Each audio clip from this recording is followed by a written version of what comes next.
കല്ലുവാതുക്കൽ സമുദ്രതീരം മതേതര വയോജന കേന്ദ്രത്തിൽ എസ് പ്രശോഭൻ അനുസ്മരണം സംഘടിപ്പിച്ചു.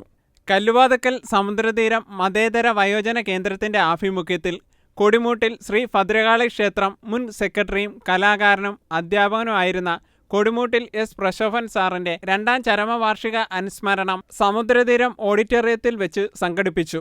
അനുസ്മരണ സമ്മേളനം കേരള കൗമുദി ന്യൂസ് എഡിറ്ററും IJT ഡയറക്ടറുമായ ഡോക്ടർ ഇന്ദ്രബാബു ഉദ്ഘാടനം ചെയ്തു സംസാരിച്ചു. സ്വന്തം ജീവിതത്തിൻ്റെ ലാഭനഷ്ടങ്ങൾ ഓർക്കാതെ സമൂഹത്തിൽ മാറ്റം വരണമെന്ന് ആഗ്രഹിക്കുന്നവർ ലോകത്തെവിടെയുമുണ്ട്. അതിൽ ഭാഗവാക്കായ ധാരാളം ആളുകൾ നമ്മുടെ നാട്ടിലുമുണ്ട്.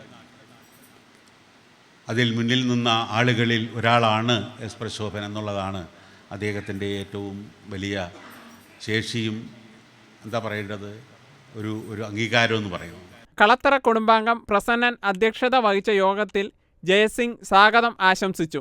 കല്ലുവാതുക്കൽ ഗ്രാമപഞ്ചായത്ത് പ്രസിഡന്റ് ശാന്തിനി, കവിയും പ്രഭാഷകനുമായ Thottam Bhuvanachandran, Kollam taluk library council president Sreekumar Paripally, Samudratheeram chairman Ruvalsingh M, Kalluvathukkal ഗ്രാമപഞ്ചായത്ത് അംഗം സുഭദ്രാമ, കൊടിമൂട്ടിൽ ശ്രീ ഭദ്രകാളി ക്ഷേത്രം സെക്രട്ടറി S പ്രകാശ്, കവി ബാബു പാക്കനാർ, സംസ്കാര സെക്രട്ടറി അജിത് കുമാർ, ജയഘോഷ് പട്ടേൽ, വിഷ്ണുപുരം ക്ഷേത്ര president Rajeevan Pampuram, Samudratheeram president Sarath Chandran Pillai, Samudra library president Rajishar, KG Raju, Anil Madhav, Prasannan Paripally, Samudratheeram കുടുംബാംഗങ്ങൾ, എസ് പ്രശോഭൻ സാറിൻ്റെ കുടുംബാംഗങ്ങൾ, സുഹൃത്തുക്കൾ തുടങ്ങിയവർ അനുസ്മരണ യോഗത്തിൽ പങ്കെടുത്തു.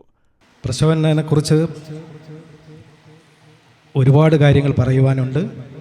വളരെ ചുരുങ്ങിയ രീതിയിൽ ഈ പരിപാടി ഇവിടെ അവതരിപ്പിക്കുവാൻ സംഘടിപ്പിച്ച സമുദ്ര ചാരിറ്റബിൾ സൊസൈറ്റിയും അതിൻ്റെ മാന്യ സുഹൃത്ത് റൂബൽ സിംഗിനും ഈ അവസരത്തിൽ പ്രത്യേകം സ്വാഗതം ആശംസിക്കുന്നു.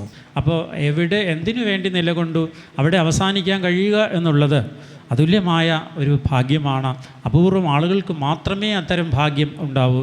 അത്തരത്തിൽ ഒരാളാണ് പ്രശോഭൻ സാർ. നാടിൻ്റെ സാംസ്കാരികമായ വളർച്ചയ്ക്ക് ഏറ്റവും പ്രധാനമായ പങ്കുവഹിക്കാൻ കഴിയുന്ന സ്ഥലങ്ങൾ ക്ഷേത്രങ്ങളാണ് എന്ന് ബോധ്യപ്പെട്ടുകൊണ്ട് ആ ക്ഷേത്രത്തെ ഒരു സാംസ്കാരിക കേന്ദ്രമാക്കി മാറ്റുന്നതിൽ അവിടെ നടന്ന പരിപാടികൾ ഏറ്റെടുക്കുന്നതിൽ സാറ് കാണിച്ചിട്ടുള്ള ശുഷ്കാന്തിയും അതിലെ ആർജവവും മാതൃകാപരമാണ്.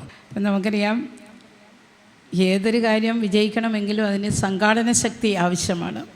സംഘാടന ശക്തി കൊണ്ടും അതുപോലെ തന്നെ കൂട്ടായ്മ കൊണ്ടും ലക്ഷ്യബോധം കൊണ്ടും ലക്ഷ്യത്തിലെത്തിയ ഒരാളാണ് പ്രശോഭൻ സാർ. അക്ഷരം ഹൃദയത്ത മുത്തിയെന്നാൽ പൊരുതും കരുത്തായി ദൈവമത്തം, കുടിലതാ കുന്നായ്മ കൂടിയെന്നാൽ മാരണം ദൈവം മറഞ്ഞു നിൽക്കും, മദ്യം കുടിച്ചു മതിച്ചുവെന്നാൽ ദുരിതമായി ദൈവം പകച്ചു നിൽക്കും, സ്നേഹം പകർന്നു പകർന്നു നിന്നാൽ സൂര്യനായി ഹൃദയത്തിൽ ദൈവമെത്തും, സ്നേഹം പകർന്നു പകർന്നു നിന്നാൽ സൂര്യനായി ഹൃദയത്തിൽ ദൈവമെത്തും. മറ്റുള്ളവരെ സ്നേഹിക്കുക എന്ന് പറയുന്നതാണ് ഏറ്റവും പ്രയാസകരമായൊരു കാര്യം. അങ്ങനെ സ്നേഹിക്കാൻ കഴിയണമെന്നുണ്ടെങ്കിൽ നമ്മുടെ മനസ്സിൽ ഒരു നക്ഷത്രം ഉണ്ടായിരിക്കണം. സംസ്കാര രൂപീകൃതമായ കാലം മുതൽ തന്നെ സംസ്കാരയുടെ നിർവാഹക സമിതി അംഗമായും മാർഗദർശിയായും രക്ഷാധികാരിയുമായിട്ടുള്ള എല്ലാം പ്രവർത്തിച്ചിരുന്ന ആളായിരുന്നു സാറിൻ്റെ പല